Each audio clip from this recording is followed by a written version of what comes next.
Get ready with me for a date. The last time na meron akong jowa, I think that was 2023 pa. So, 2 years na akong single. Malakas na ulit ang aking loob para masaktan. Charm me. Anyway, today's agenda is a cinema date para manood ng Snow White. Alam niyo naman, isa yan sa mga kinakaadikan ko. Ang lalaki, charming, Disney princesses. By the way, ang ginawa ko lang so far is I primed my face using my very own products coming very soon. Pampaganda, pampafresh, pampalambot, pampababae. Ba't ba tayo galit? So, abangan nyo to, coming very soon. And then, nag-apply lang ako ng cream blush. This is specifically from 3CE in the shade Morning Skinny. Madalas ko siyang ginagamit for color correcting. And by the way, lahat pala ng mga products na i-mention ko here or gagamitin ko will be listed sa bagong feature or product feature ni YouTube. Ayan, you may tap here sa inyong left side para makita niyo yung kanilang mga presyo at mabili nyo na rin because as you tap the products, diretso na kayo sa Shopee. Kasi nga, diba, ang daming tanong ng tanong. Tira pa yung foundation mo, yung lipstick mo, andyan na lahat. Anyway, going back, this person that I'm dating or kikitain ko nga, pangatlong date na namin to. So, pwede na talaga kaming ikasal, charming. Pwede na talaga kaming manood ng sine. And by the way, hindi ko marirecommend ang sine kapag ka-first date ninyo. First date, kailangan syempre hindi lamang malinaw yung inyong pag-uusap. So, dapat tahimik. Pero dapat malinaw din yung nakikita mo. Yes. At hindi lang mata ang malinaw dapat, pero pati ang pang-amoy. Malay nyo, mamana pa ng mga anak niyo yung bad breath. Ayaw mo naman yun, diba? So, pangatlong date na nga namin to, meaning mabango yung hininga niya. Now, aside from that is never niya akong pinaglabas ng charming, ng pera. Kahit bare minimum yan, especially sa mga older guys. I think that's why kung bakit sila yung mga bet ko. At sa mga foreigners, kasi pagdating sa mga makabagong Pinoy na yan, ayaw talaga nila manlibre. Ina-expect nila epipte-pipte. Wherein, by the way, hindi ba nila alam na the fact na I am spending my time get ready like this, it takes time kaya. Preparation pa lang natin is more than 50% already. Yes. So you should appreciate that and grace me with your money. Yes. Easy True Flex Skin Balm. Panalo siya sa coverage. Ayan o. Tsaka, it's a very diffused once blended. Kasi parang nabablur out pa niya yung mga pores lalo while applying color at tsaka coverage. Now, for my nose line, gamitin natin tong pen na ni-review ko. Sobrang mura lang nito. I think less than 200 pesos. At itong pangkilay niya or yung brown na shade, hindi siya mapulang type of brown. Tsaka super pino, super manipis. Perfect sa paggawa ng nose job. Para mamaya ready na tayo magbigay ng Steve job. Bigyan natin siyang iPhone. Kala nyo kung anong job na. Okay, for the blush, I'm gonna use this Chuchu Beauty Jelly Blush in the shade Berry Jelly. Tignan nyo ang ganda ng color nito. Opaque, lakas, maka-popular girl nung high school. Tapos yung ibang jelly blushes kasi, kapag ka-in-apply mo na sa skin mo, hindi mo na siya mabe-blend. This one, blendable pa rin siya. At parang putok siya, pero galing sa loob. Parang iba yon.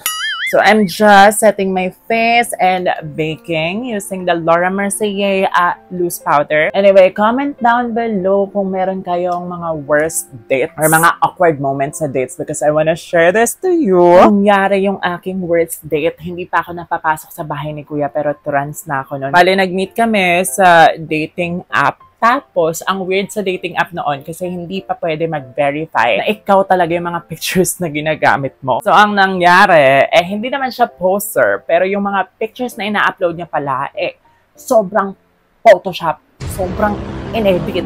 Anyway, nagkita kami sa isang mall, tapos ang direction na binibigay niya sa akin, wow, submissive kasi ako yung sumusunod. Sabi niya sa ground floor daw. Pagdating ko nga dun sa ground floor, mini-message ko siya na I'm already here, tumawag siya. At sabi niya na I'm also here at nakikita kita. Di ba ikaw yung nakaitim? Di ba ganito yung bag mo? Di ba ganito yung hair mo? And I'm like, oh my gosh, this is so creepy. Nakikita mo ko pero ako hindi kita nakikita. Ikaw ba si Casper the Friendly Ghost? Ganyan. May technique siyang ginawa. May kasinungalingan na nandun naman siya sa second floor para makita niya kung kamukha ko ba yung mga picture ko. At ako at sa sariling multo si Casper. Anyway, eventually, bumaba na nga siya at nagpakita sa akin. Kita ko naman na parang siya to kasi pareho naman ng buto pero iba yung balat.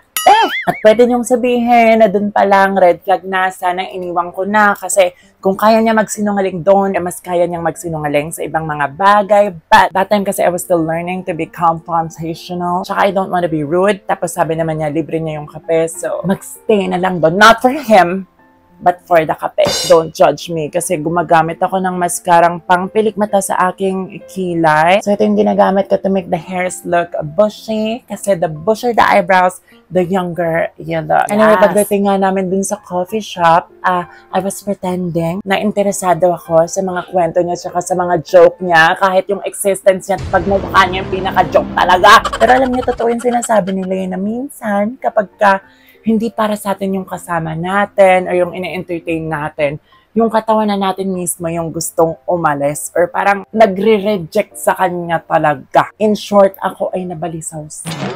Oo, hindi naman ako uminom ng maraming-marami. Actually, yung binili kong size ay hindi pa 20. Grande lang. At literal, doon sa Starbucks date namin na yun, mga more or less 30 times ako sa banyo. So, nung mga una hanggang pang-5 kong CR, okay pa siya, natatawa pa siya, sinasabi niya, anyari sa'yo, ganito, ganyan. But eventually, siguro mga after 10, nabalik ko sa CR, parang na-bad trip na siya. Iniirapan na talaga ako ni Kuya. Tapos eto pa, kada tanong ko sa kanya, hindi niya pinabalik na sa akin yung tanong. He's not trying to be interesting anymore kasi feeling niya, hindi ko siya type at sinasadya ko ngayon pag-alis-alis sa table. So eventually, eto na nagkapaalaman na. So ang sabi ko sa kanya, I had fun, so nice to meet you. Sabi ba naman, wey, nag-enjoy ka? Alis ka nga ng alis. Ang kapal! Hoy, kaya ako alis ng alis kasi yung pantog ko nga, ano kailangan kong gawin para maniwala ka? Isama ka, sabay tayo umihi. Pero syempre, hindi ko sinabi yun. Ganun lang ginawa ko.